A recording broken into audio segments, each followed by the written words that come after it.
Hello दोस्तों, welcome back to the channel जिसका नाम है ड्राइव विद संजय। और आज हमारे साथ है देव। देव का आज फर्स्ट डे है ड्राइविंग में।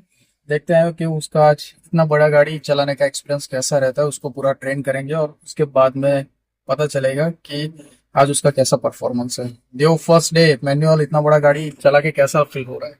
कुछ अलग ही लग रहा है। देखते हैं जितना हो सकेगा उतना करेंगे ट्राई हमारी और तरफ से। डन। चलिए तो फिर क्लास स्टार्ट करते हैं। देव, इसमें ऐसा है जैसे मैनुअल कार में ना ऑड इवन नंबर के हिसाब से इसका गियर सेटिंग किया हुआ है। हाँ। तो कैसे इसको हम रीड करेंगे? जैसे यहाँ पर 1 3 5 ये ऑड नंबर्स है, ये ऊपर की तरफ है। इवन नंबर्स 2 4 रिवर्स ये नीचे की तरफ है। हाँ। दो इसकी टोटल 3 चैनल है। एक इस तरफ है, एक सेंटर में, एक मेरी तरफ है।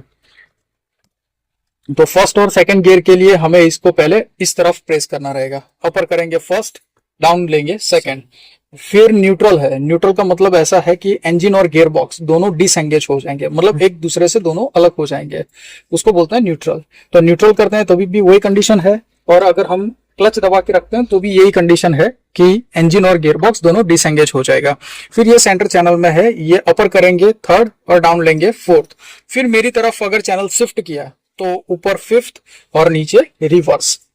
Okay. क्लियर हुआ इतना? हाँ। ठीक है। अब इसके अंदर मेन हमें देखना क्या होता है, इसका जो आरपीएम है। किसी भी इंजन को रन करने के लिए उसके आरपीएम का रिक्वायरमेंट है। हाँ। और मिनिमम कोई भी आरपीएम को अगर हम रीड करते हैं तो फिर वो कितना होना चाहिए। जैसे मैनुअल या ऑटोमेटिक कोई भी कार है, उसके आरपीएम होते हैं 700 से 800 आरपीएम। अगर 700 800 आरपीएम पे इंजन चालू वो पिस्टन वर्क करेगा तभी इंजन चालू रहेगा। अब जैसे पिस्टन है तो पिस्टन का जैसे up and down one time हुआ तो दैट मीन्स के 1 आरपीएम है। तो 700 या 800 आरपीएम पे वो वर्किंग करता रहेगा।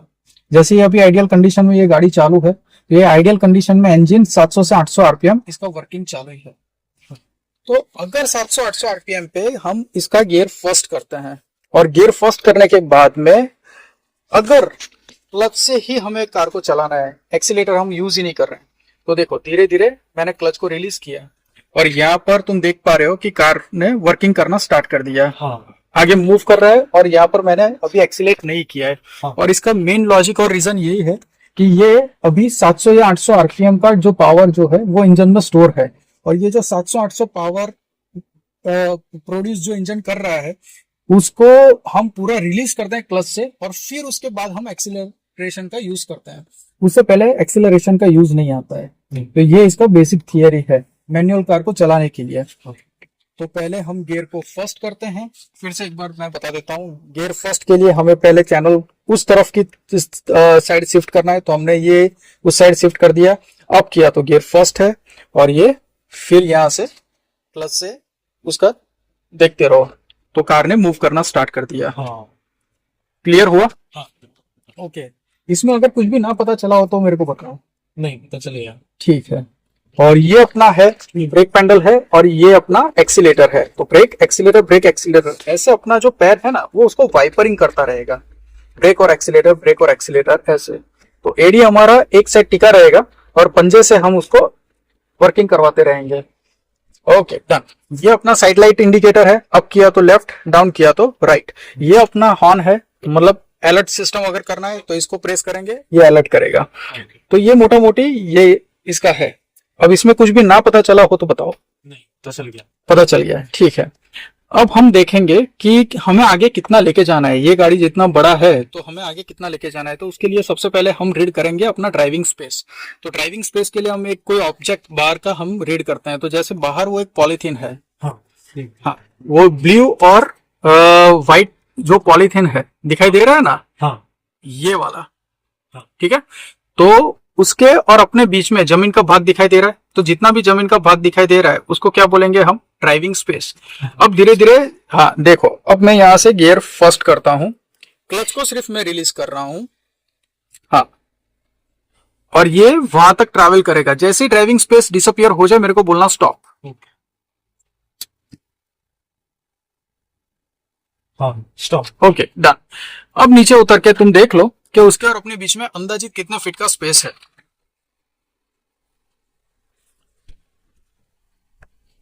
और फिर इस तरफ आ जाना।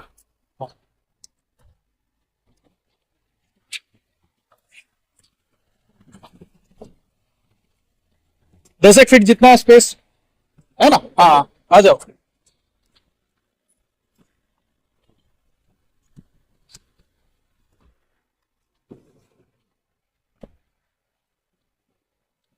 ओके, अब सबसे पहले क्लच प्रेस करके चेक कर लो कि अपना सीट का अलाइनमेंट कैसा है। दबाओ प्रॉपर क्लच। हाँ, दबाया। ठीक है। अब ये जब क्लच दबा रहे हो ना, उसके बाद में चेक करना होता है कि ये जो अपना लेग है, इसका एल एंगल स्लांटिंग एल जैसा पड़ना चाहिए। वो एकदम ऐसा मिक्स भी होना नहीं चाहिए और एकदम सीधा भी लेग नहीं होना चाहिए। अभी जो स्लांटिंग एल हो रहा है, जैसे दबाओ क्लच, हाँ, तो ये स्लांटिंग एल हो रहा है, वैसा बनना चाहिए। अब धीरे धीरे क्लच को रिलीज करो। परफेक्ट। सही है। अब हमें इसका बाइटिंग पॉइंट ढूंढना है क्लच का। क्लच जब भी हम रिलीज करेंगे उसका हम बाइटिंग पॉइंट को ढूंढेंगे। तो हमें बाइटिंग पॉइंट कैसे मिलेगा? तो देखो, क्लच पहले प्रेस करो। ठीक है, दबाओ दबाओ दबाओ। हाँ, अब गियर फर्स्ट करो। सही है। अब देखो, मीटर में ये एक रेड कलर का लाइट है। हाँ, वो है पार्किंग लाइट, मतलब हैंड ब्रेक का लाइट। ये हैंड ब्रेक डाउन कर दो, खींचो ऊपर। हाँ, डन। ओके, अब सीट बेल्ट बांध दो।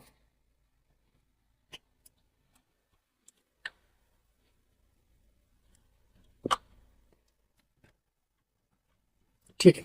अब धीरे धीरे क्लच को रिलीज करते जाओ और जहां से टायर स्पिन होना स्टार्ट हो, उस चीज को हम बोलेंगे बाइटिंग पॉइंट क्लच का। तो यहां से टायर ने स्पिन करना स्टार्ट किया, बस अब वापस क्लच को प्रेस कर दो, दबा दो पूरा ही। पता चला कि कहां से हमने सर्च किया। अब लाइटली ब्रेक कर दो। Okay, done. तो पता चला कि बाइटिंग पॉइंट कैसे सर्च करते हैं। जैसे जहां से हम क्लच को रिलीज करना स्टार्ट करेंगे और टायर स्पिन होना स्टार्ट होगा, उस पॉइंट को हम बोलेंगे क्लच का बाइटिंग पॉइंट। क्लच जहां से बाइटिंग पॉइंट हमें मिलता है, वहां से क्लच को स्लोली रिलीज करना रहता है। कई लोग बोलते हैं कि क्लच को स्लोली रिलीज करो, लेकिन कहां से? तो वो बाइटिंग पॉइंट से उसका स्लोली रिलीज है। अगर पहले का पार्ट है उसको जल्दी से खोलने का ट्राई करो, जहां बाइटिंग पॉइंट पास, तो ये देखा जल्दी खोला, कुछ नहीं हुआ। अब इसके बाद बाइटिंग पॉइंट स्टार्ट होगा। अब अपना स्लो हुआ। पता चला ना। Okay, done. तो ये इसका मेन है। अब देखो, मोटा मोटी एक मार्जिन है जो हमने ये सेंटर में रेड कलर से मार्किंग किया हुआ है। ठीक है। हाँ, तो जो सेंटर मार्किंग इसको बोलते हैं, सेंटर मार्किंग से कोई भी ऑब्स्टिकल अगर बाहर की तरफ है तो वो गाड़ी में टच नहीं होगा। ठीक है, बाहर की साइड। हाँ, इस चीज से बाहर की तरफ है, वो गाड़ी में टच नहीं होगा। ओके। ठीक है। और इसके अंदर अगर तुम्हें कोई भी फील हो रहा है तो तुम स्टेयरिंग से उसको बचाओगे पहले। ओके। ठीक है। हाँ, चलो, अब पहले ब्रेक रिलीज। हाँ, और पैर, अब ब्रेक को अगर रिलीज करेंगे तो पैर को भी वापस हम एक्सीलेटर पे रखेंगे। हाँ, तो ये बाइटिंग पॉइंट मिला। हाँ। ठीक है। ओके, अब ये पूरा क्लच रिलीज करने के बाद हमें मीटर में स्पीड कितना मिल रहा है? 10। 10 नहीं है, 0 और 10 के बीच में, मतलब 5 का स्पीड मिल रहा है। 5 का स्पीड। तो ये जो 5 का स्पीड है वो अपना फर्स्ट गियर का क्या हुआ? लोअर गियर रेशियो बोलते हैं उसको। हाँ। ठीक है। जो 800 आरपीएम की वजह से हमारे टायर पे पावर जनरेट हुआ, वो हमारा इतना हुआ। हाँ। ठीक है। ओके, अब देखो आगे क्या है, एक ऑब्स्टिकल है यहाँ। हाँ। अब क्लच कर दो पहले ही। ठीक। अब करना क्या है, ये सेंटर से ये बाहर है या अंदर है वो देखना है। हाँ, ये तो बाहर है, लेकिन ये बाइक साइड का जो हाँ, ये वो अंदर है थोड़ा वो अंदर है। हाँ। तो क्या करोगे, अब यहाँ स्टेयरिंग से अपनी तरफ थोड़ा सा इसको टिल्ट कर लो, बस इतना। अब धीरे धीरे आगे बढ़ते रहो, और अगर लगे कि मेरे को ज्यादा टिल्ट करने की जरूरत है तो फिर ज्यादा करेंगे। फिर आगे से हम जाएंगे लेफ्ट। ठीक है, तो लेफ्ट इंडिकेटर भी दे दो। हाँ, अब सीधा कर लो। हाँ, अब क्लच कर दो, टर्न करो। हाँ, फटाफट। सही है। चलो, अब वापस खोलो क्लच। बस ऐसे धीरे धीरे करके उसको देखते जाओ और एग्जीक्यूट करते जाओ। हाँ, फिर से क्लच करो। चलो, जाने दो। ठीक। ओके, अब हम क्या करेंगे, तो थोड़ा सा हम एक्सीलेट करेंगे। कहां तक? तो मीटर में जब 10 की स्पीड आ जाए वहां तक करो। आ गया 10 का स्पीड। हाँ। ठीक है। अब ये जब 10 का स्पीड आता है तो इसका मतलब हमें एक अथॉरिटी मिलता है कि हम सेकंड गियर में कार को करेंगे। ठीक है। तो क्लच कर दो और तुरंत ही गियर सेकंड ले लो। ठीक है। अब जाने दो, मेरी तरफ कर लो, खोलो क्लच। हाँ, सही है, मेरी तरफ। Perfect, straight. हाँ, अब देख लो बिना एक्सीलेटर के मीटर में कितना हमें स्पीड दिखाई दे रहा है, 10 से 12। हाँ ठीक है, तो 10 से 12 वो जो हमें मिला वो सेकेंड गियर का लोअर गियर रेशियो हमें मिला। ठीक है, क्यों? क्योंकि 800 आरपीएम का पावर ऑलरेडी जनरेट हो रहा है गाड़ी में। एक्सीलेटर, हाँ, क्लच खोल के फिर एक्सीलेटर दिया जाता है, अदरवाइज ये रॉरिंग साउंड करेगा।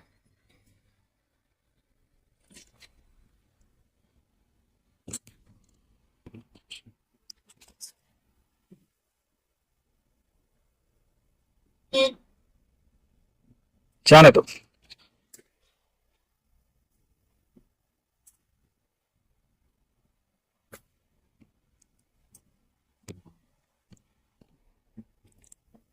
अब देख लो, ये बंदा यहाँ खड़ा रह गया, वहां से मिरर चेक कर लो। बस अब देखो इसने वापस एक्शन ले लिया, तुम वापस आ जाओ। हाँ,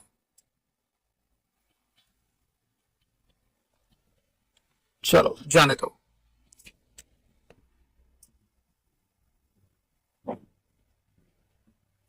थोड़ा मेरी तरफ। हम्म,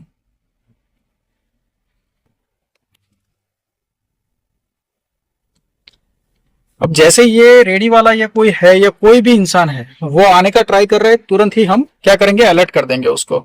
अब वो खड़ा रह गया, यहाँ सेंटर से उसको जज कर लो और फिर निकल लो। परफेक्ट, जाने दो। वो बस आ रहा है तो आने दो उसको, हम ज्यादा अंदर नहीं जाएंगे।